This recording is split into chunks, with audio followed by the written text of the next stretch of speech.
Hello, ladies and gentlemen, and welcome to another episode of Bug Watch. I'm your boy Swissley, and we're here today to talk about Tyranid. This is a well overdue episode of Bug Watch. Apologies for that. Life has got in the way. Also, deciding to try and get better at Warhammer's got in the way a little bit, given that I'm pretty much having a shit time of it at the moment, trying to win some games. Hopefully, though, some of the great words and wise wisdom from my guest today will help. I'd like to introduce to you all absolute legend, great attorney player. He's appeared on this show several times with his lists. In terms of they've done well and we've highlighted them. But it's great to finally have him on the show. Ladies and gentlemen, Scott Morris. How are you doing, Scott? Yeah, I'm doing very well, thank you. Very good, very good. Are you still high from the weekend, or have you come down now? You know, how are you feeling from your event? Yeah, I'm still feeling good actually. I'm very impressed with myself. I feel like I'd gone into the event feeling quite good, weirdly. When you just kind of feel like it's your run to do well. And obviously, I've been chasing the 5-0 for a long time at Super Major, and I managed to just go above and beyond with a 6-1, I guess. So I definitely can't complain. I'm looking forward to just playing more Warhammer. Absolutely. I mean, a 4-1 is one thing, right? You know, Yeah, winning 4 games in a weekend, but actually to win 2 more means so much more, to be quite honest. Like to have those yeah, extra games in there. yeah. And the thing is, I put a lot of pressure on myself because I was chasing the ITC rankings. I kept looking at them too much, and I had Greg out in front by quite some distance, to be fair. So I was like, this is my last chance, really, because I'm not doing London. So I was thinking, I need a 4-1, I need a 5-0, and I've managed to do even better. So Yeah. Greg's sitting there, he's chattering, he's chewing his fingernails. Oh, he doesn't know what's going to happen now. He's got to have a performance at, at London, yeah. Well, he told me he probably wasn't even going to take them to London because I think he wanted Votan, but he might change his mind now. We'll see. Not that we are competitive in the 40k community. No, no, not all. No, not at all, not at all. No, well, great to have you on. So we're going to talk about the weekend that you had. The list. I know people are really fascinated about this. You were on Subterranean Assault. Now they obviously only came out 6-7 weeks ago, right? Maybe leaked a little bit before that. So there's not been much time.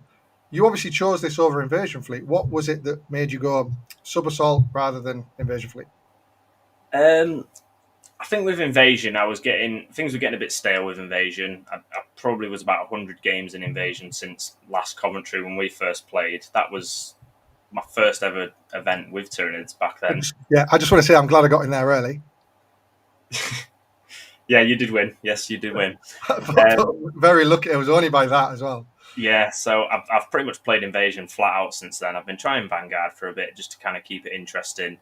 And then when the new detachment came out, I did the look of it. It just looked really strong, in my opinion, anyway. And it looked like a new fun way to play. And I feel like from the reps that I'd had on TTS and practice with people, the big advantage to the list was that people didn't have a clue what your detachment did, and people were just petrified of the things that you could do with it. And I was just thinking it's probably a good time to get it out while it's fresh and hope that my opponents don't have a clue, really.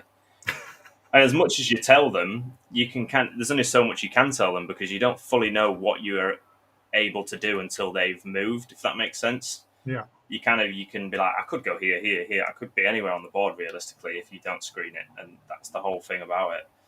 Yeah, you kill them with fear, really, don't you? It's 100%. Invasion Fleet. They know where your limits are, but with this, it's Yeah, kind of you can yeah, be where you want.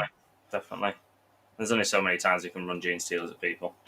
Yeah, exactly right. There's only so many times you can overrun behind a building. Yeah, it gets boring after a while, doesn't it? It does. It does. So, with that in mind, then, with the fear factor in mind, with the being able to pop up kind of where you like in mind, how did you get to the list that you built? Um, I think I trialed around a few times, kind of the warrior aspect. I mean, I absolutely love warriors. I've always loved warriors. They're just so hard to deliver. So I wanted to originally try lists with warriors in, and then you fail too many 6-inch charges, and they can just still bounce without Yeah. being invasion. And I kind of then went down the road of, do you know what? Knights are prevalent, so I need some gun, and I need some big gun. And I mean, rupture cannons I've always had. You always at least take two. I think any list that goes. Exocrine's reliable. I knew Death Guard was around, so a couple of Exocrines definitely helps as they just kill Marines. What else have I got? The Swarm Lord.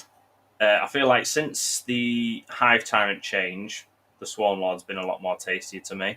Yeah. Mainly because I like the Vect. I think the Vector's always been very good. It's just the Hive Tyrant's extra 2 CP a turn was just, well, a battle round was just too much to pass off, really. And then the advance and shoot when you're playing a slow moving invasion army is very good as well. So Brunetta used the Swarm Lord, he just seemed like a dead cert to me. And then since you're spending your CP all over the table, the Hive Tyrant doesn't give you that same effect as the Swarm Lord's extra CP. Yeah. And delivering the Swarm Lord's kind of hard as well, right? Because, I mean, late game, he can be pretty awesome. Oh, he's brilliant. I think I do like just chucking him out there after a while. Turn 3 or 4 onwards, he'll just go. I don't really care. Don't need him anymore. Just get rid of him. And he does hit very hard in this detachment. I think basically 4 rolls to hit and wound it, isn't he? So I'm going to get to one of the questions I've been asked to ask you quite a lot. And we know a few people have spoke about these in the build-up to, or as people have figured out this detachment. But I've bought 2 boxes of these, Scott. yes. Should I be taking them back, or do I want to be using them? I did rate them, if I'm honest. I mean, I don't think I got the full potential out of them because I put them in to play against Knights and I played against one Knights player. But in every other game, I think they did definitely pull their weight. I think they're good to have as a deterrent. I think the anti-vehicle 2+ is great into everybody. Because, I mean, if people are taking Knights, people are taking vehicles to kill Knights and big stuff. Do you know what I mean? Like, they brought down Storm Ravens like they were nothing. They killed Executioners. They kill any tank in the game as long as you can put the ignore cover on them. And on average, you get enough shots through to do some big damage. There's times when I've rolled out rupture cannons, and sometimes 2 rupture cannons do just whiff. Yeah. Whereas weight of shots does definitely help. Did you find people disrespected them? Did you find many people armor contempted at all? Or? I think I got an armor contempt out of one person from them, which was quite annoying. But most of the time, you kind of pop it with your shadow turn, or you make sure the Swarm Lord's kind of in range of what you're going to hit, so that you can guarantee that they're not going to be armor contempted. Oh, I love that. Yeah, good. Yeah. But they were good into everything else. I mean, I think every game I played, they put some good work in. Because, I mean, they can just kill bodies as well, with them being flat 3 damage. They are very useful. Yeah, -1, like if they're going into possessed or something, that might, Yeah, I mean, might put them on a 4-up if they haven't got cover. Just doesn't have a 3-up save. Stuff with 4-up, 5-ups, they are very good. And I think you kind of have to play them in a cagey way, like almost like Deathwatch players do with the Centurions and their big bricks, that you can kind of bring them down, draw a line as safe as you possibly can, and then just take them off straight away and do it again. Not sling them out in the open. I mean, they are quite survivable, but I think once you lose a couple of them, their output just goes down. You need the 6-man realistically. Yeah, absolutely. So we'll go through the list. It's good to get your, what were your first names on the team sheet, which seems to be the T-Fex, the Swarm Lord. And the Gargoyles. You said another unit, I can't remember.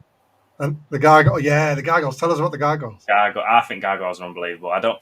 There's a lot of people that talk on Gargoyles and don't really rate them, but I think they're probably one of the best units in the book. And I think especially in this detachment, because those early game turns where you're not wanting to put yourself out there and trade, or you've not got quite the firing lanes because they're playing cagey or they're screening you out, your Gargoyles are there to just keep the primary down, really. I think if I can just drop you 10 points over the course of the game with my Gargoyles, that's big in the end, especially on the easy to score primary missions like Take and Hold and stuff like that, where it's so easy to just hold your home, your expansion, 10 points every turn. The Gargoyles just make it so that 2 of them turns you're only getting 5. Do you know what I mean? And they do it so easily. They're quite good at squeezing your opponent into a space where you can, if you want them to be in a certain space to get an angle on them from something that's going to come from deep strike, you can use the Gargoyles to kind of squeeze them into that space. You can't come this way, but you can go that way, and try and encourage them that way. Yeah. But they're really cool in this attack because you can fire a fade and be, an inch away, right? Yes, pretty much, yeah. Or even just, the thing is, they can advance and shoot and scoot anyway, can't they? So even if wherever they are on the board, they can get to usually where they need to be, right? They can flip expansions, and then they're always a massive home threat as well. I feel like you don't have to give a give away a unit that you care about to take your opponent's home, they can just do that for you if they're not respected. And I think that was another problem I had with Invasion was I wasn't playing a lot of units off the board, and I think always having something in Deep Strike is a key in Warhammer massively, because as soon as your opponent can just turn around and go, oh well, I don't need to sit on my home now, I think you need to always keep that threat. Nice. Oh, I think I had some connection issues there. Apologies, but No, you're good. but yeah, good. You know, if it all goes wrong, just keep telling people about your list. So did you start what? Sorry, did I miss that? Did you start one in Deep Strike all the time, or both in Deep Strike? It depends on the mission. I think when we go through them, I'll be able to kind of talk through why I did some. Sometimes, usually, I do two because it's only the objectives where, say, turn one, my Hormagaunts can't get there. I'll keep Gargoyles on, but if the Hormagaunts can touch any objective apart from my opponent's home, I'll have both the Gargoyles off. Realistically, because I mean, if you get that tempting target turn one, and they pick something that you physically can't reach, it's annoying, right? But I mean, Hormagaunts in their own can get quite far, but sometimes you do just need the Gargoyles for that extra bit of movement. Cool. Is there any units that you considered that didn't make the list? I tried Horospexes. I know everyone was going crazy about Horospexes at one point, and I did give them a go. I feel like they are, as much as they're a T11 14 wounds, they do still die quite easily, surprisingly. And then people are talking Maliceptors, and I think out of Invasion, they just die as well. So I felt there was quite a lot I tried. What else did I try? What's on my bloody shelf? I tried the Carnifex brick once. Oh yeah. It was just way too expensive. I feel like the way I kind of got to this list is the more and more combat units I tried, the more I didn't want to use combat units. I kind of wanted to use it as, like I say, that Death Watchy kind of thing where you're shooting people from stupid angles and you're uppy downy and everything, and they never know where they're going to get shot from because it could just be anywhere. And kind of don't rely on combat, because I mean, I've played against demons, Death Guard, 6-inch rerollables do fail, and don't want to rely my mission on making a 6-inch rerollable charge because it's not reliable sometimes. I'd rather just, if I want that objective, I'll just put Gargoyles on it and then I'll just shoot. Nice. Very cool. Shoot. So as I mentioned, you've only had 6 weeks really with the detachment. What kind of prep did you do? Probably just a bit of TTS and just a lot of talking to people about it, kind of setting it up on TTS. I've played a few games against friends, but mainly I didn't play that many, actually. I feel like I went into it probably quite under-repped. I mean, I think Kev had a lot more reps with me, so he was good. We spoke about bits and bobs. He was the one that kind of bigged me into the Hive Guard. I thought they were anti-vehicle 4+, if I'm honest. As soon as he mentioned Hive Guard, I was like, what are you on about? And then when he was kind of discussing their anti-vehicle 2+ and they'd done him a bunch of work, I was like, I will give them a try. And I seem to just have... It was either I take the Hive Guard or I take a third T-Fex. Either I was playing around with triple rupture at one point, and that was scary. But then I thought, if I play into something that's not knights, I'm not killing it, right? Yeah, you've skewed can only get you so far triple rupture. So it was either that or the Hive Guard. So they did fit in quite nicely. I didn't feel like I lost too much taking them. Very cool. So with all those, how many reps did you end up with, do you reckon? Ballpark. Probably about 6 or 7. Oh, 6 or 7? Yeah. Oh, wow. Okay, that's pretty cool. Nice job. I think 4 of them were probably into the same Death Guard player. So the problem is now is he knows how that list works probably as well as I do. So I don't feel like I'd win them games anymore. Well, on that note, how would you say it wins games? How does Subterranean Assault win a game overall? I think it just scores incredibly well. I mean, Tyranids have always been known to score quite well anyway because of your little pieces. You've got your action, your lictors, or your little crazy pieces, your spore mines. But I feel like it just scores very well. And then at the same time, if you don't respect it, you can actually full send somebody pretty harshly. So if you get left gaps, you can put 6-7 units in that gap and just kill. If it goes well, anyway. Hopefully kill. Did you find it in your rep at the weekend? Did you ever have a big whiff turn? Or I did into them Chaos Knights, yeah.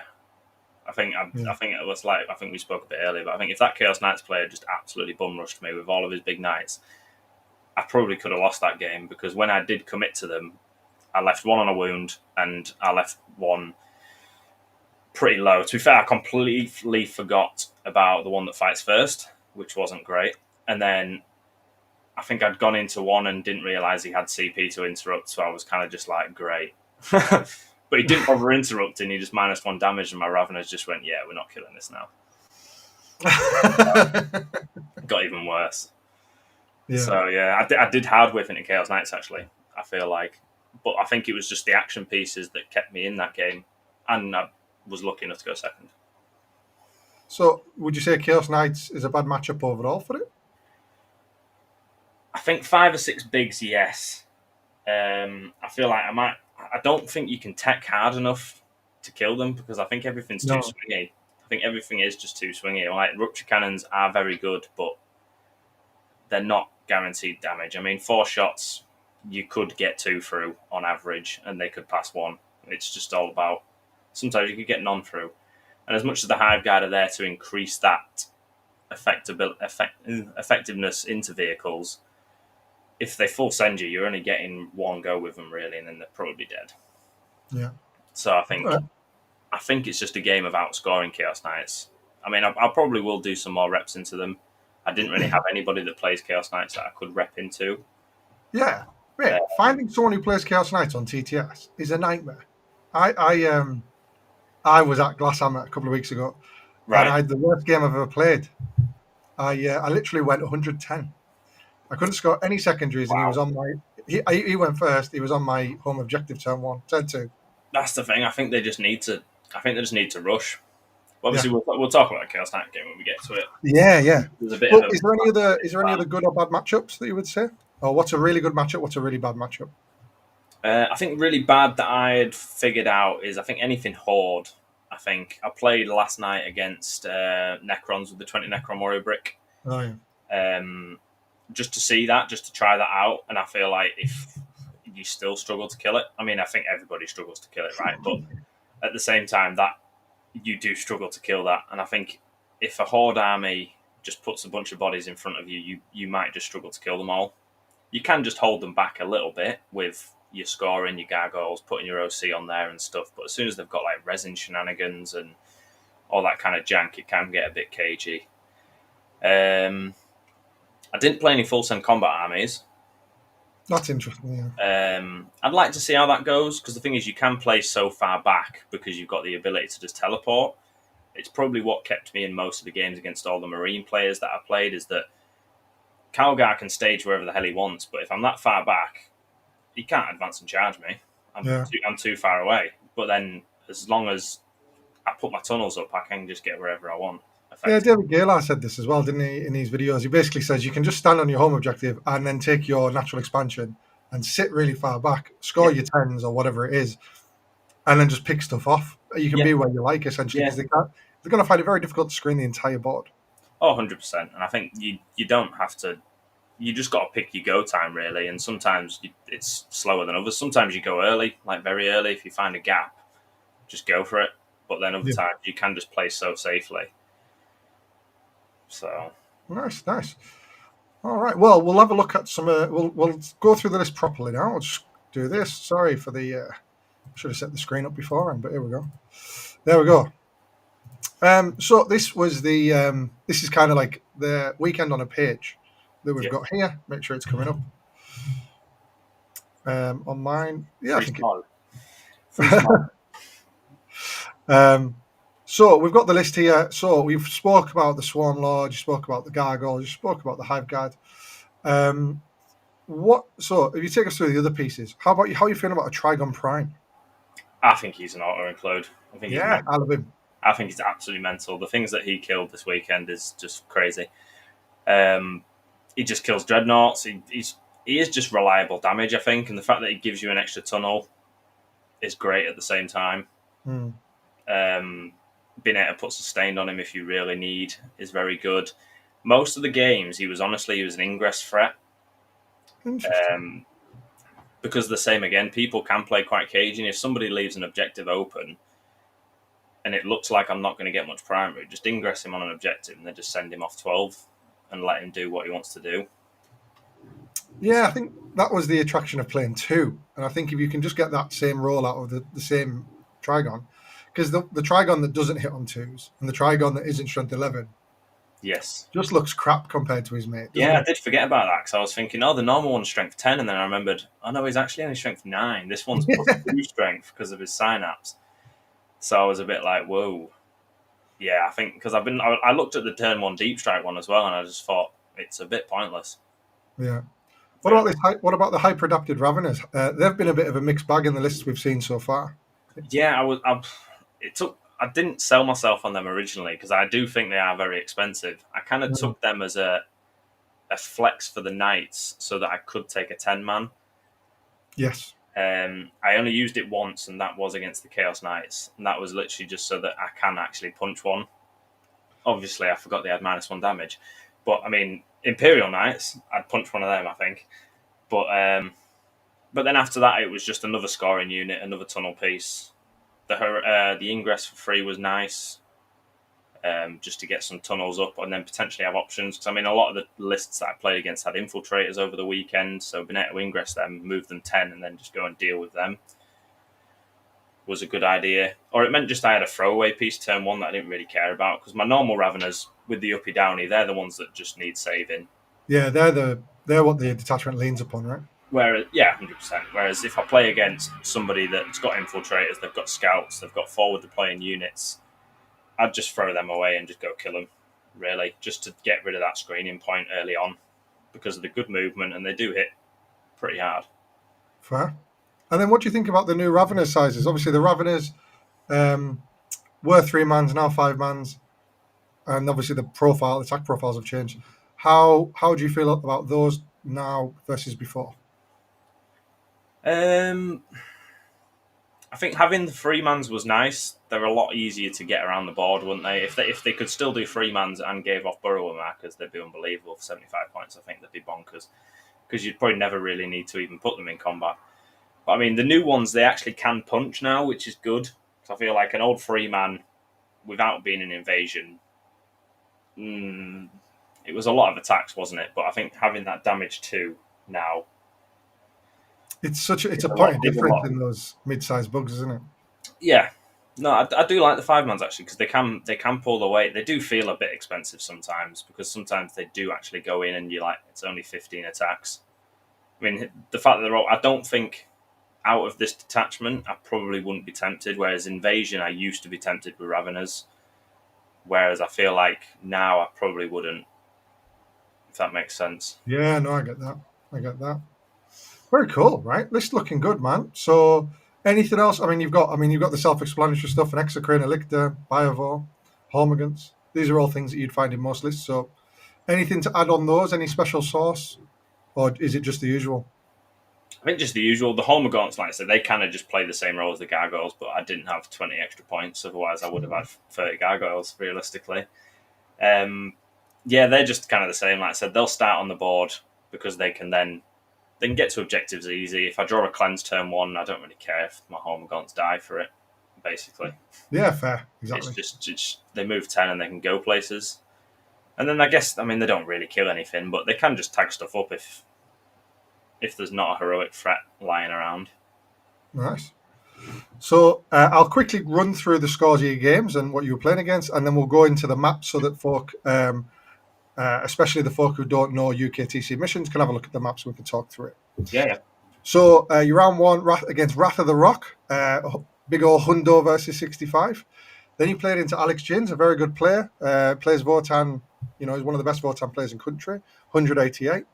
Ultramarines Gladius, a very close game, 77-72. Host of Ascension, a 1-point win. We're talking a little bit before that one. Yeah. We'll talk about that when the round comes up. Theo Hayat, very good player as well, 4-1 player with his Ultramarines, 90-76, so solid win. And then that Chaos Knight match you've alluded to, we've got 4 big, 3 smalls, and then some Nurgle Demons in there as well, 85-68. And then 40K's final boss, Josh Roberts, 72-90. Yes. So again, not a million miles away, and I'm sure we'll get into that.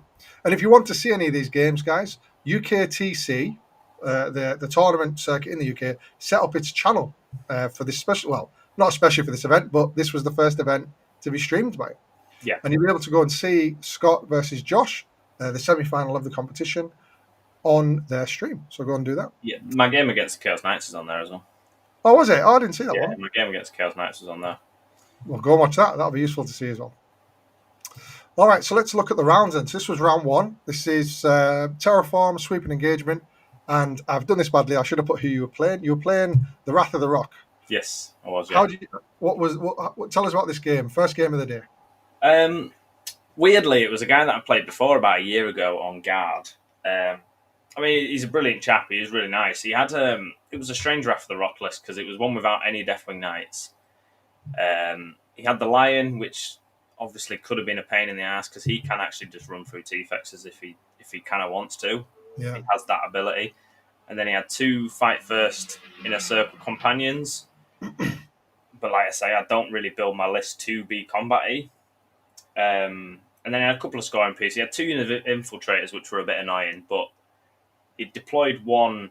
I kind of did what I said earlier, and I pretty much started my hyper-adaptive Raveners on my board, on my objective, because I knew that expansion just above where my home objective is, I knew he'd put infiltrators there, because, yeah, I don't know why you wouldn't.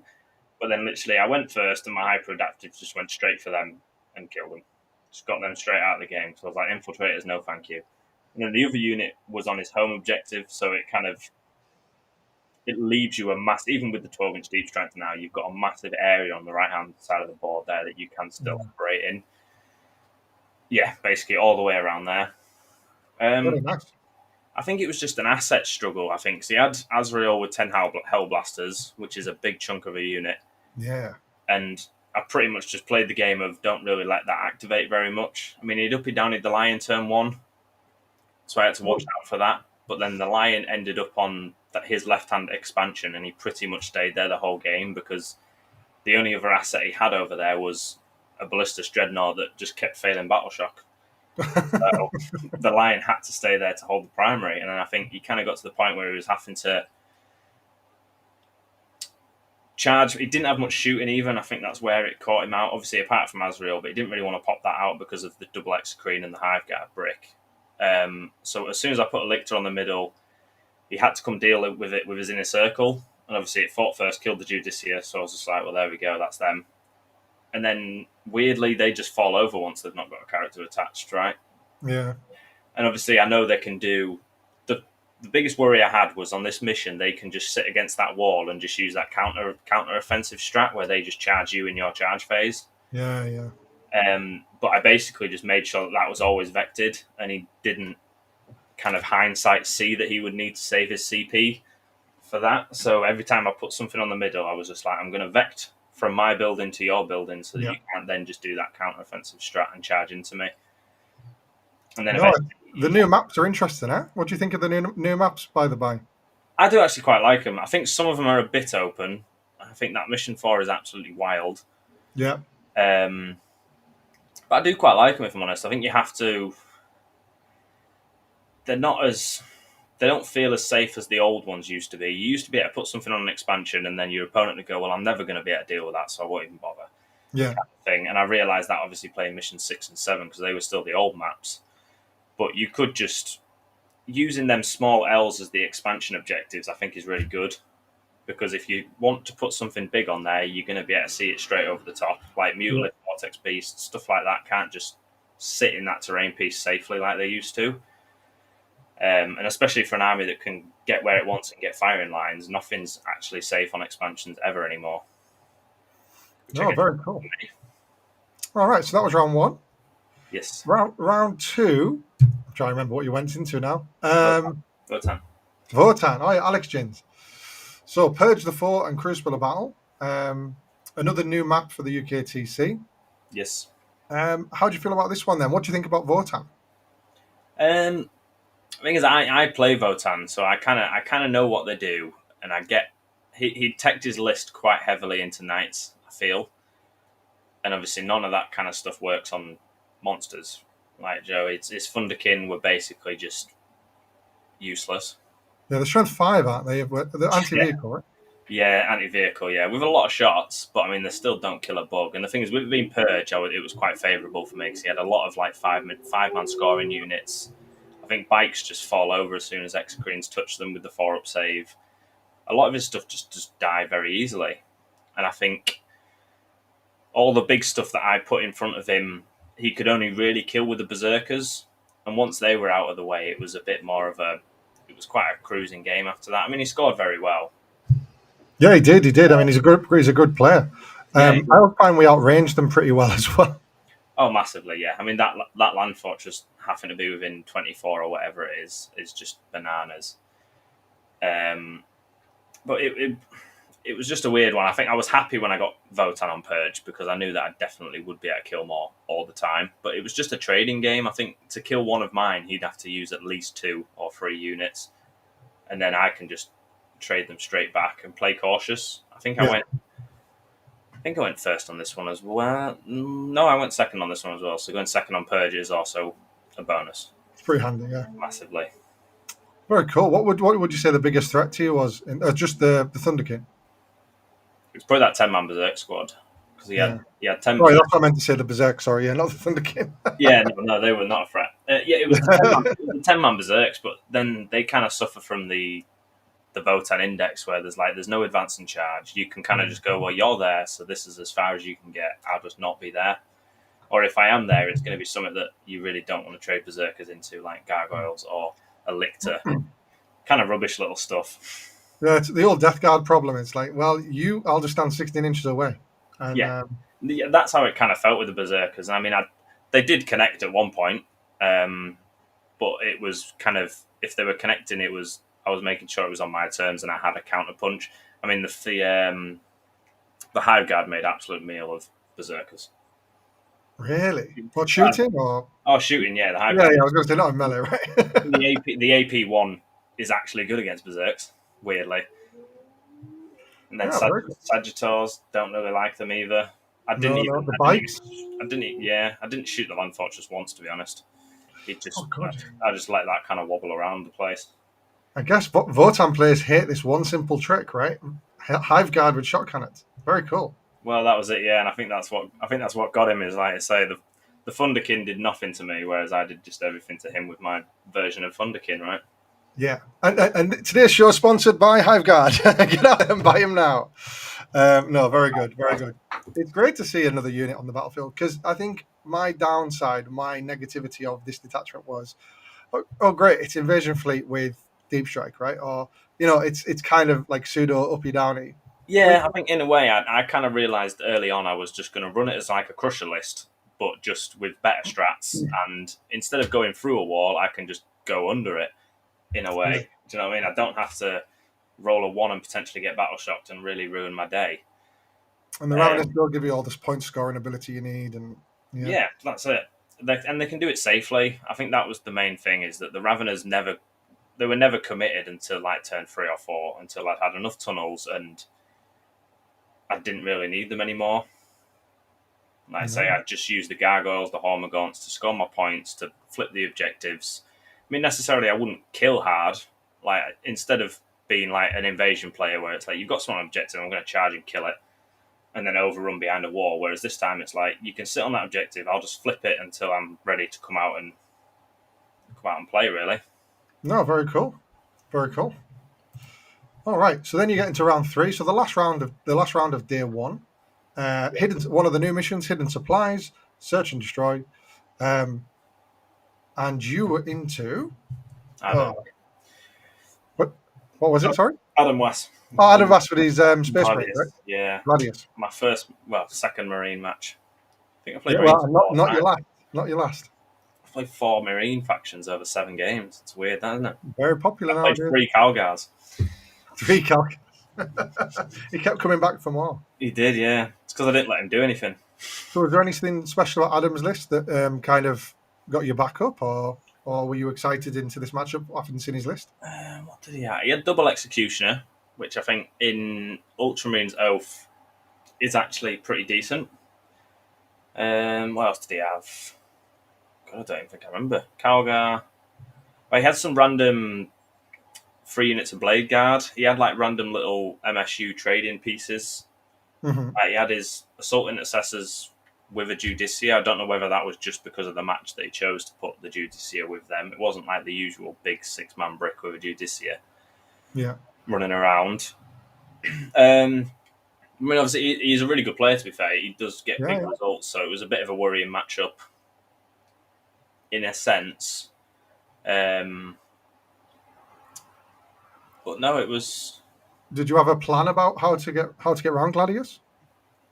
Yeah, I actually quite like playing Gladius because I think Spore Mines absolutely ruined Gladius's life, if I'm honest. All right, Because tell us about that.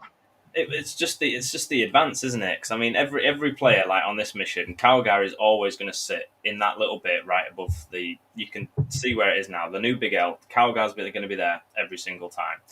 Like Calgar or Gulliman, if it's Stormlance, is going to be sat right there, and you basically you put a spawn line right behind your variety of the same, and he just doesn't come anywhere near you, and he can't come anywhere near you realistically. And I think every game I played, Calgar barely got involved because you can see where he wants to go. Like you kind of bait him into where you want to go. I mean, my Swarm Lord was pretty much sat behind there the whole game, but I was just like, you're never going to get there because there's always a spawn mine right in front of you, just being annoying. This is And then such it's the same. the most irritating unit in 40k. Yeah, and then I think the same with the firing lanes. Like, I mean, his repulsors could kind of start on the line, or they can basically advance straight down that line at the top, or straight down the line at the bottom right. Sorry, and then as soon as you can see that coming, you just stick a spawn mine right in front of him and just be like, you can't. Because I mean, my gargoyles sat on that expansion on the top left pretty much nearly the whole game. Yeah. Because as soon as he looked like he was going to threaten down there to shoot them off, I just put a spawn mine or put something in the way that he just couldn't get there. I think since he had more trading pieces, he did score very well than a normal Gladius list because he didn't actually really come and pelt me. I don't think I actually lost many units at all. It was a very decent trading game. Obviously, I think he went second, so it was quite cagey right till the end, I think. Yeah, it's a good mission to go second on, though, right? Because if you stand on all of them in the middle, you can really catch up on primary. Yeah, 100%. I think that was the worry. Yeah.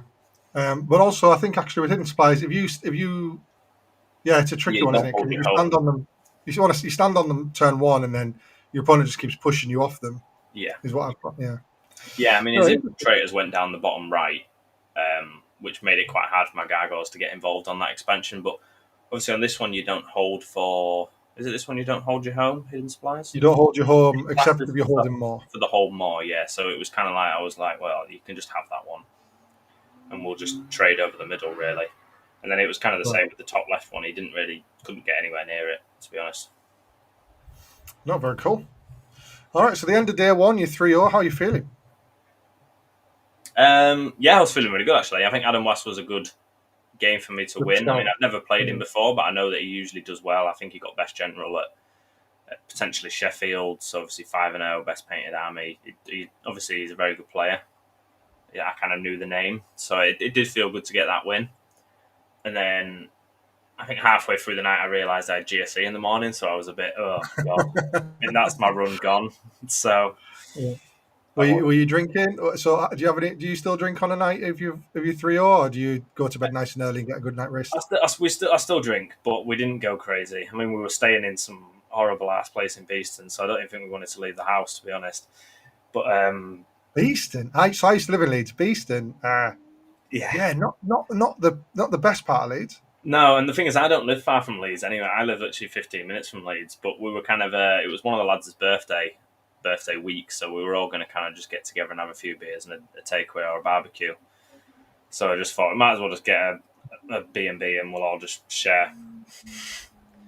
Fair. So I had a few beers and we stayed up a bit late, but we've definitely gone wilder anyway. Yeah. Very good. All right, so then we get to round 4, and as you've mentioned, you've got GSC, and of course, there's all different flavors of GSC. But you got the Swarmy. Oh, what do you call it now? Host of Ascension. Host of Ascension, yeah. Yeah, the very good one. I mean, the thing, it was a weird one for me as well because I've played a lot of GSC, but I've always played the Biosantic Absolute Roy Dead one, where they just want to come and hit you. So I don't think I've ever actually even played into Host of Ascension before, so that was always a new one. and I know the lad that plays it. He plays for Dead Red, and he is very good. Yeah, So good team. we've played quite a few times, and I kind of looked at the list, and I was just thinking, if I don't go second in this game, I have not won. I don't have a chance if I go first in this game because he's just got so much OC, so many bodies. It was kind of a thing we talked about earlier. Is that the list I took? I don't think it teched too heavy into knights, but it did not tech at all into chaff. And if he just stuck 60 bodies out right in front of me, I don't think I could have killed him. He could have just kept sending me. And the fact that he can bring back 20 of them is not nice at all. I think he started with 80 and he could bring back 20. Yeah. And then it kind of plays the same as my list. I mean, he starts a bunch of stuff off the board. It can kind of come down. Them 20 neophyte bricks in Host of Ascension with the characters, they can destroy anything. Like, they kill T-Fexes for fun. Yeah, they do. Really. It's death by a million cuts. It is, yeah. It's basically just fully rolls, lethals, sustains on 5s, and it's just kind of like, what on earth has just shot me there? Yeah. It feels crazy coming out of all the auto gun. 20 little troops. It feels absolutely crazy. So what was your approach to getting around this then?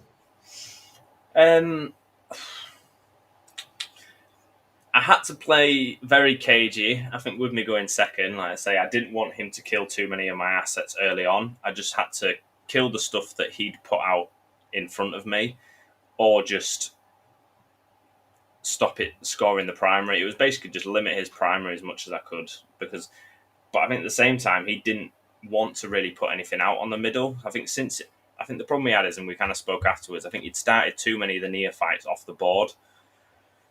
So that when it did come to like early turn 1, 2, or 3, he kind of struggled to put them anywhere threatening, as in they were starting. One was coming on right at the top right hand side of his deployment. Another one was coming on pretty much the top left of his deployment. Whereas if he'd started them on the board and sent them forwards, he would have put them in a much more aggressive position.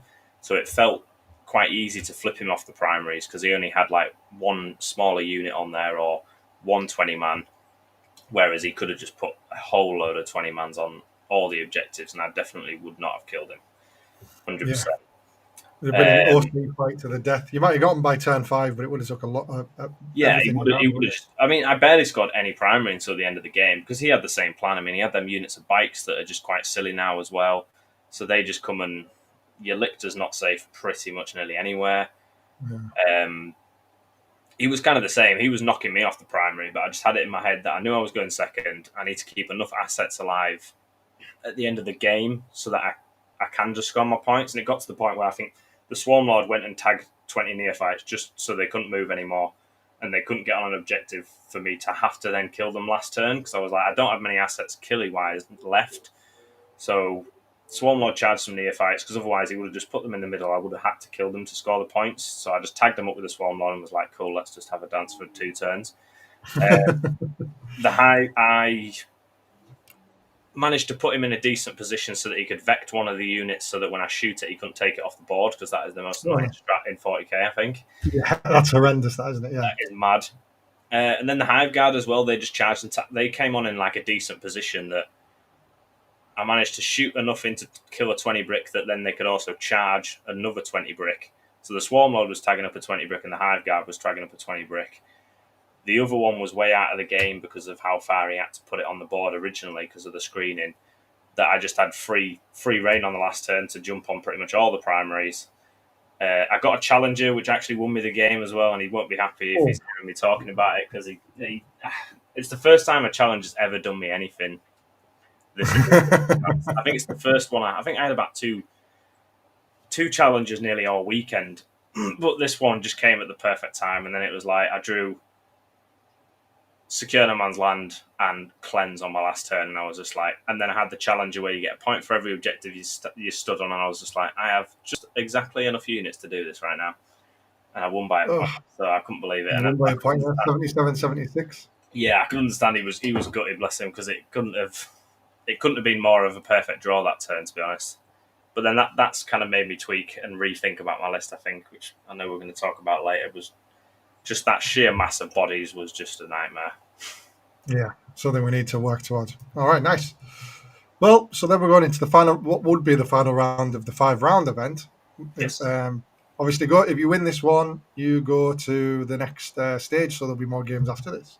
Yes. So you got Taken Hold on Search and Destroy. This is similar to one of our old maps, but it's an old mission, new map. Yeah. So this one, God, you're against Theo, right? Theo Hayat. Yes, I was. Yeah. Yeah. So Theo's been practicing a little bit with He's- T-Suns and Ultramarine Gladius, yeah. but he decided to take Ultramarine Gladius. You can tell he's Stormlance. He was Stormlance. Yeah. Oh, sorry. Yes, that's Stormland. Sorry. Stormlance with the Storm Raven and the Storm Speeders and all the Storm. I mean, you can tell he's been practicing. He is a very good player, if I'm honest. I think for his age, he is very good. Yeah. For those who don't know him, he's about. I think he's 18, maybe. 18, yeah. I think he puts a lot of reps in. He's always in the Team England Discord, like wanting games. He puts a lot of reps in, definitely. I don't know whether it was a list thing. I mean, we spoke a bit before the game, and he kind of said he'd had a rep into Subterranean, and he kind of knew what it does a little bit. But then I feel like I don't think he gave it enough credit or enough respect in a way.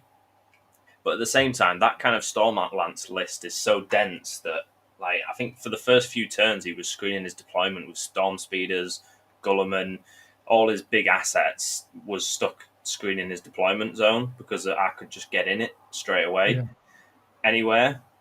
And it kind of came down to the same again. It was he had his scouts on the far right expansion. I just flipped it once or twice with gargoyles. Eventually, a Storm Raven came up there because I think the turn before that I ended up with both my T-Fexes and my Hive Guard at the top left of the map to kill a couple of Storm Speeders.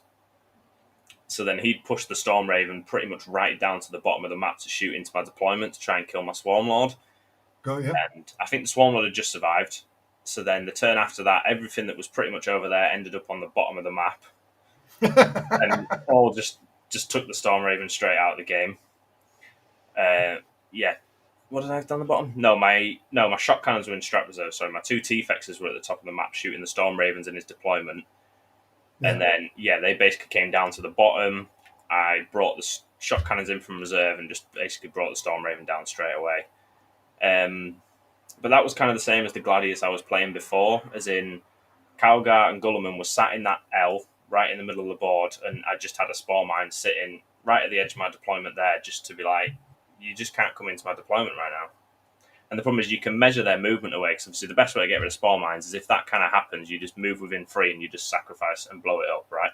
You take them all wounds. But I was like, Gulliman only moves 8, so as long as I'm 11 away from Gulliman, that's fine. Nothing else can get rid of the Spore Mine. It just sits in my little deployment bit there, and then the Swarm Lord can probably stay about 5 or 6 inches behind that. And I think I played it. I was worried a little bit at first because he did get second turn. But I feel like to keep up with the trades, he kind of had to give me too many assets early on. And when it actually got to his last turn, I think he only had Gulliman and some infiltrators left on his home. The hyper-adaptive Raveners were unbelievable in this game, to be honest. They were going through Dreadnoughts. It was wild. Oh, wow, cool.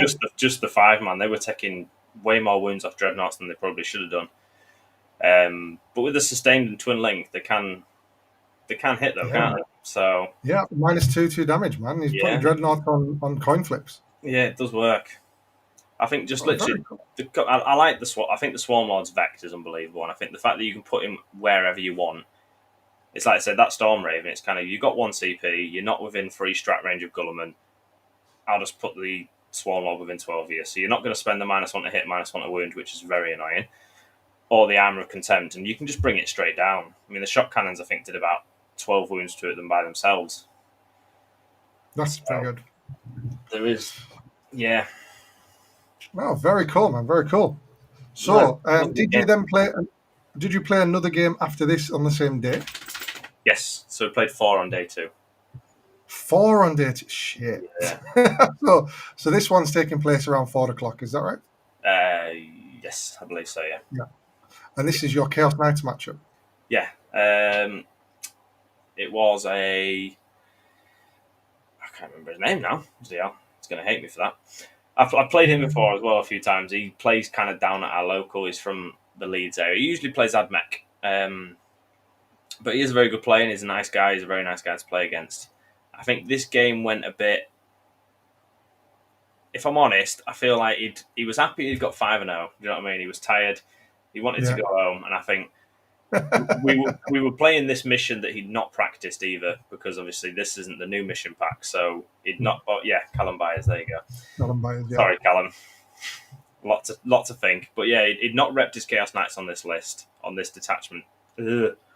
God, on this board setup, On the squad, yeah. because it was only in 6 and 7, and he'd not played against the new Nids, and I'd won the turn second roll off. So I think from all of that together, he was a bit like, oh, I'm just going to see how it goes. Like, he wasn't feeling very positive in himself to win the game. Obviously, we had a discussion afterwards, and like I said earlier, I feel like if he just absolutely bum rushed me as soon as he realised I was going second, I think I could have been in massive trouble. Yeah, it's such a good stat check. Oh, 100%. And I think if I roll very well, I can kill some of it. But if I roll average, I honestly don't think I do. And he had the fight first Rampager. I think it was a strange Chaos Knights list, this, because it had the more combat than shooting, if that makes sense. So it had a lot of combat pieces, which the same again, you can just stay far enough away from them. They struggle to get around the buildings because they can't obviously charge in the charge phase. You can use screening pieces just to kind of measure where they're going to land if they are going to move through a building. Yeah. I mean, the fight first Rampager was a bit annoying because he got down to 1 wound. I left him on 1 wound in my shooting phase. But bless him, he'd moved him from his deployment onto the middle to then come and charge into my deployment, turn 2, I think. But he'd rolled a 1 for the battle shock. Oh. And he was going to sticky the objective on his way in, which he couldn't do. And then he kind of knew that where he was at that point, I would have had to come out to deal with him. Whereas if he charged into my deployment, I could have just shot him for free and been safe as houses. So he kind of just stayed there. So I was like, right, okay. He had his other knight, which is it, the one with is it the Tyrant, the big gunny one? Yeah. His Tyrant got itself onto the expansion at the bottom right. Mm-hmm. Yeah, it's bottom right-ish. That's his expansion anyway. He had his Tyrant on there, but he'd not actually shot it yet, so he didn't have it pushed up against the wall. So as soon as I saw him do that, I was like, right, that thing got tagged by gargoyles. Nice. It shot once the whole game. Because I just went and charged it with gargoyles because I was like, that's my gargoyles, guys. Well, that's just get further than Hormigans. I literally had them pretty much deployed on my line there, and then I just moved them over and charged into. I made sure that I kind of did like an overrun charge that you would do. I made sure that if I didn't roll too high, I couldn't get all the way around the back. I could literally just get 1 into that little gap in the middle, right at the corner of the terrain piece, just to tag him up. So that then he couldn't fall back and shoot, and he couldn't shoot, and he got tagged up by gargoyles. Bless that thing. So that was decent enough because that thing can rip if it shoots. Yeah, it's got a lot of gun. And then the Rampager was on a wound. I killed it with a spore mine, which is probably the best thing I've ever done.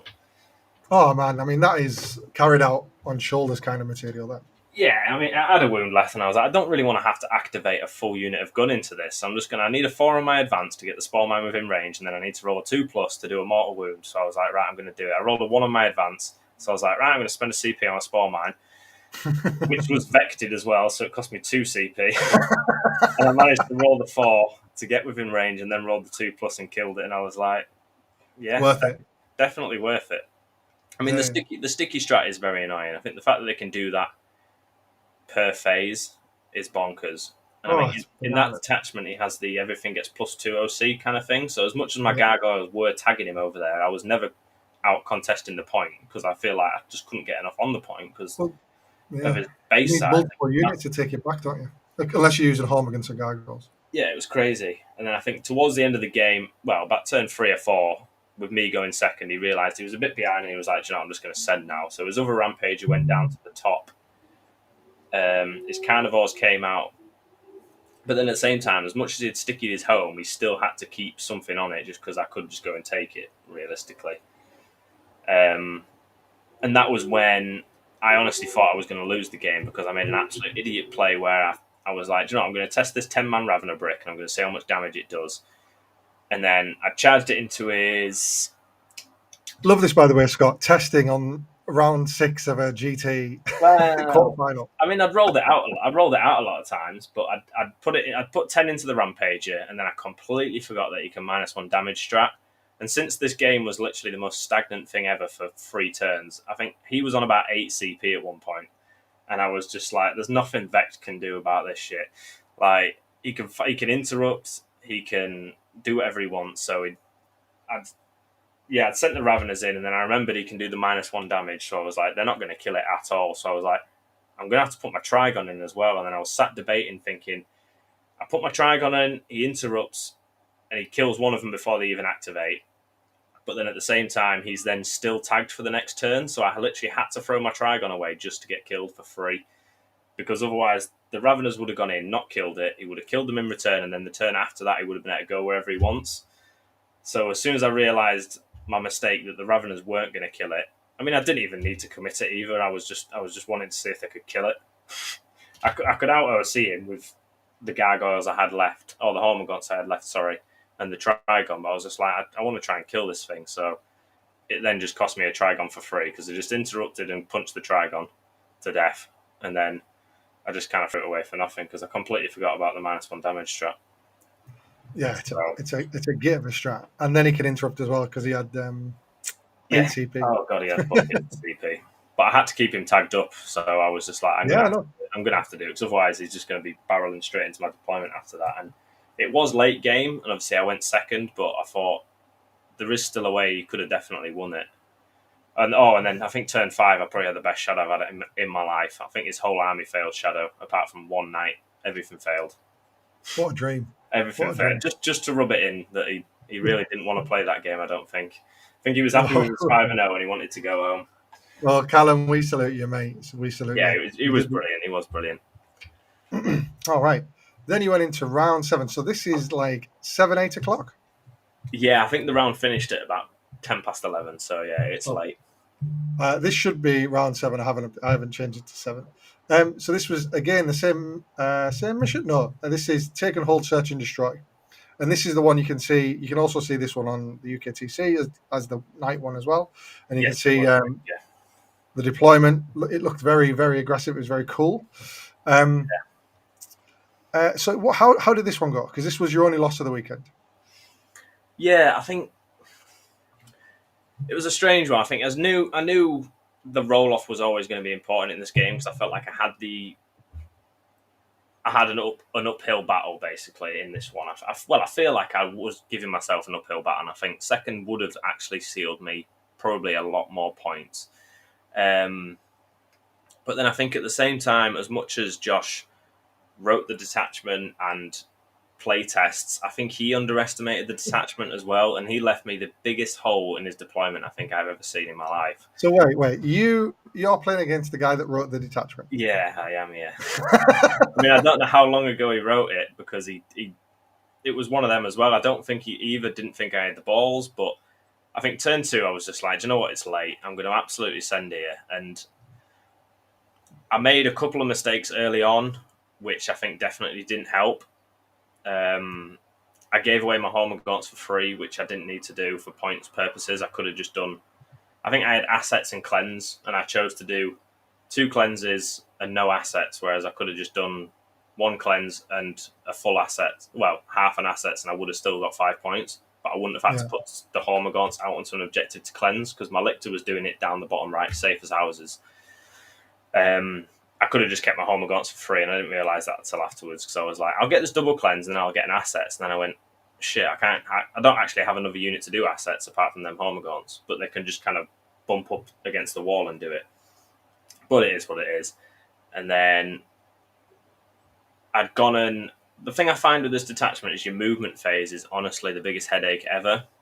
And you feel like a really crap player when you're playing it, especially on stream, because you'll put a lot of stuff down and then you'll be like, no, that's a stupid idea. That's not going there. Your movement phase just goes on for absolute ever. And I think I'd rolled an advance on a T-Fex early in the turn, like very early in the turn.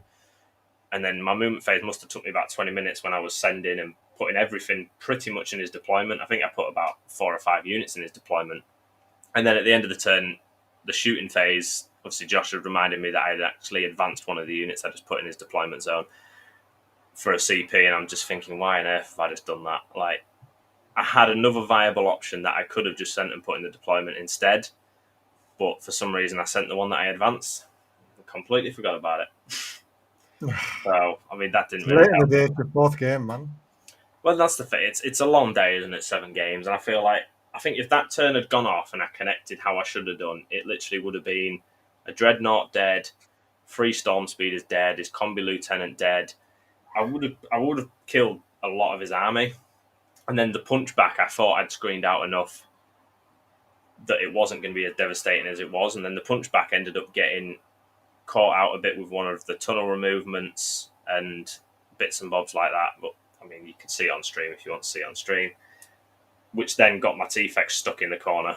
So, I mean, if the T-Fex had got out of there through the tunnel, I would have been able to give him a good game because I think the Storm Raven would have gone down the turn after that. But so I had it all worked out in my head, but I think there was so much to try and work out what's the best option. As much as I just wanted to kill the Storm Raven straight away, like I did against Theo, just try and kill that thing as quickly as I can. I don't know. I had like a rush of blood to just go and absolutely dive into his deployment and see what happened. Mate, I mean, it was a very close game at the end of the day, right? Like, I think Yeah, it was, there was 14 he had points in it. he had bottom of 10 scoring as well. So it was, yeah. I mean, I made hindsight's a horrible thing, really. Like I made a few mistakes here and there, and I feel like I could have kept myself a lot closer in it. I mean, weirdly enough, I drew tempting target turn 4, and I mean it's a 5-point secondary that I feel like I should have just binned off because I had to give up a Ravener unit to create a tunnel for my gargoyles to go and get me tempting, and then the Swarm Lord had to go on the middle to contest against Ventress's unit. Whereas if I just discarded that, I could have just put the gargoyles in the middle, and I would have just had to use one unit. And at the same time, the turn before that, I came up with some insane play out of my mind, which it's not even insane. It's the most obvious thing ever, but I just thought, why don't I just charge the Storm Raven with gargoyles? I don't know why I never thought about that, like, ever, when I've played a Storm Raven. I just charged it with gargoyles and was just like, well, you're stuck there now. Cool. So, I mean, that never came to me for some bizarre reason. I don't think you don't play against them very often, do you, Storm Ravens? They're a weird thing. And you get confused between the rules of what's an aircraft, what's not an aircraft, what's hover. And I kind of had a brain idea that I'll just charge it. And I should have just done that instead of tempting target, really. I should have just binned it off and tried to get a secondary that wouldn't cost me so many assets. Because the problem was the turn after that, he killed the Raveners that created the hole with the Storm Raven that I didn't tag up with the Gargoyles. Makes sense. My Gargoyles died, my Swarm Lord died. Whereas all of that, I could have just got rid of the secondary, drew something else, I might have scored 3 or 4 on it, and I would have just had to use Gargoyles, and I would have still had the other 2 assets left. So that's kind of how that one went.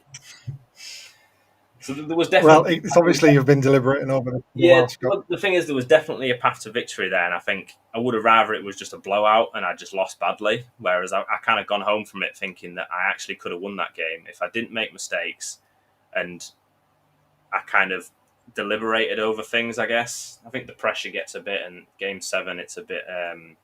you kind of just do silly things, don't you? I think if I'd gone second, I would have played a much better game because I think I had the luck of the draw that I went second probably 4 out of 6 games over the weekend, so I knew how to play second.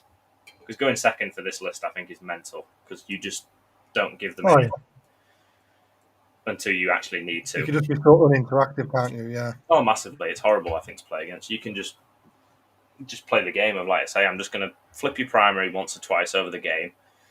I'm going to score my secondaries no matter what, and then you're going to have to come and dig me out because otherwise I'm just going to score big on the end and win. Realistically. Very cool. So that was the 7 games. Yeah. So with that behind you now, well, first of all, you're happy with the result? Are you? I know you're gutted about that last game, but overall, you're happy with the result? Oh, 100%. Like I say, I went into that wanting a 4-1, and I screwed myself at Sheffield because I took Vanguard because I really wanted to have fun. I wanted to have fun, and like I said, Invasion was boring. I was like, Vanguard is just mint. I literally got myself 18 Raveners, all my Gene Stealers out, my Winged Hive Tyrant, and I was like, I'm going to go have some fun. And I paired into Knights twice and was just like, this is shit. This is horrible. Worst matchup. And weirdly, a 3-2 was probably the worst I've done at a Super Major this year, and I was just like, never again. So I was quite ballsy in a way to take the new detachment to Leeds with the pressure on myself that I needed a 4-1 or a 5 to bump up the ITC points. And so yeah, I'm way over Yeah, the but I did. you identified that there's the unknown quantity there, which certainly helped. Yes. So with the new changes, you've seen the changes in the FAQ, I assume. Yes. Yeah. I mean, I don't know What why is what? I mean, I don't know why they took a dump on a Morlock, because I mean, unless that's been doing something I've not seen. I mean, I've never thought about taking a Morlock, to be honest. I think the meta's not built for a Morlock right now. I think if it was back to like last time I took Morlocks was when I took that Vanguard and I took double Morlock because meta was Eldar and Bridgehead Marines, and Morlocks just absolutely ruined them. So I don't. yeah, yeah. You've gone a bit. No,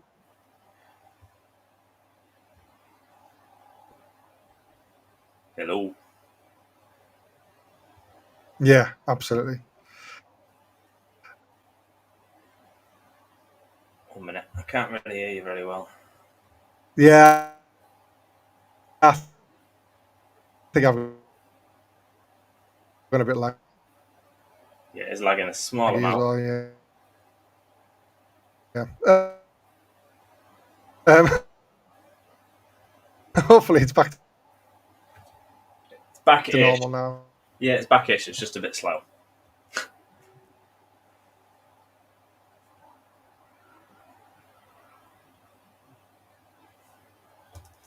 No. See, I don't know if it's me. I didn't know I could see chat either.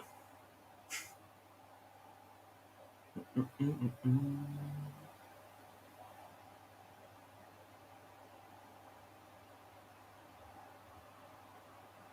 mean, I can keep talking, I guess. I think the other change he mentioned was obviously not being able to. It's not you. Okay. Hey, up, Andy. All right. Yeah, it was lagging. It was lagging a small bit before we started, but it kind of figured itself out. Yeah, I am the boss now. The new bug watch.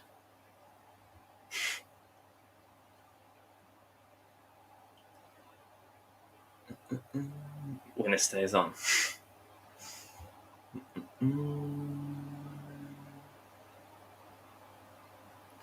Well, Matt, I'll answer that question, to be fair. Luke, if you are still in here, the question on reserves. So, realistically, as I was saying earlier, I think certain matchups, if there's an expansion or an objective that my Hormagaunts can't reach turn 1, I'll put a Gargoyles unit on the board just for, say, tempting target or a cleanse or to flip a primary. I'll keep one Gargoyle on just because then it can go and take that objective. If my Hormagaunts can reach all of them, then it's fine. I have both Gargoyles off.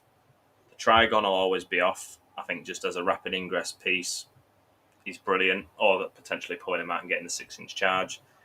The Hive Guard would have always started off. And then potentially as a flex, maybe one Exocrine. But not always. I think the ability to just teleport them from your deployment and take one off the board for a CP is always a good option to have. So that was you. I would start quite a lot, realistically. Thanks for cracking on with that, Scott. I do this to all my guests. I just put you on the spot and just say, right, you run it now. Take over. No, that's fine. And you've just been answering Luke's question, is that right? Yes, about what's. I didn't realise I could even read chat until I didn't full screen. Yeah, about what I use to keep off the board. Yeah. So yeah, we were talking about Matty Kiro Gaming says the same thing in chat. What's your opinions on the changes with the FAQ? Honestly, I've never used that strat. I said, well, I've used it, but I've never used it in combat. I mean, Kev mentioned the same thing, and he said, I use it all the time. And I'm just thinking, it must just be completely different to playstyles. Like, the only time I possibly would have used that strat was when I played against Josh. And he basically knew I could do it, and he just said, I'll tag you up so that you've got to spend the CP. I was like, right, cool. But I I didn't even realise you could do it out of engagement range because that just sounds wild until I think first round at Leeds when I reread the strat. So I've not been doing it. No, So fair. it doesn't make Oh a big well, difference no, to no me. impact on you then. I honestly thought, why would you be able to do that? That's just absolutely bonkers that you can just pull a model out of engagement range. Like, that's Thousand Suns kind of shenanigan. That is thousands and shit. You're So I absolutely never right. looked. I never honestly looked into it, and I've never used it in combat. So hopefully, I'd like to think. I mean, I can see it definitely having its uses. I mean, I got my zone throat brick tagged up by 20 warriors yesterday, and I was thinking, shit, if I could just pull these through a tunnel right now, I'd be over the moon. But at the same time, it's not had to come up yet. So I mean, we're yet to see.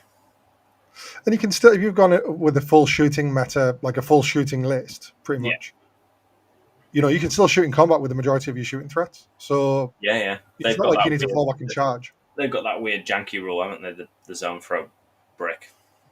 Well, that brings us to our last question. And Andy Plummer's pulled it out as well a bit in the chat about should people tech to the meta. You said you struggled against Horde. Are there any changes you would make to the list, Scott? Yeah, I think it was a weird one coming out of this because I wasn't supposed to be. I'm at NEO next weekend now, but I wasn't actually supposed to be originally. So the next two events I was going to be doing with NIDS were both teams events. So I was going to be re-looking at the comp to kind of avoid knights altogether because after realizing playing the Chaos Knights that even if I'm teching for knights, it's still not guaranteed. So I was going to potentially just tech away from knights entirely and take a bit more anti-horde, kind of just anti-elite scoring pieces because I feel like there's quite a few comps on our list that can deal with knights, and I'll just avoid them altogether, which is the best way to play, I guess. No one likes knights. But then with me now going to NEO next What's weekend, NAO, just for anyone who doesn't know it? Northeast Open. So it's a GT in Newcastle. It's usually about 100 players. It attracts some big players. To be fair, I think Innis won it last year, so there's usually a couple of good people there. Nice. I'm pretty sure there's more than a couple, but and yeah, I've been playing around really with mainly exocrines because exocrines were in and out of my list during play testing because I feel like out of invasion they can just be terrible. And I wouldn't say terrible, but they're not as reliable as Yeah, they're so other good in units. invasion that they Yes. look crap everywhere else. Yeah, and I feel like a Trigon is basically a combat-based exocrine, but with guaranteed attacks.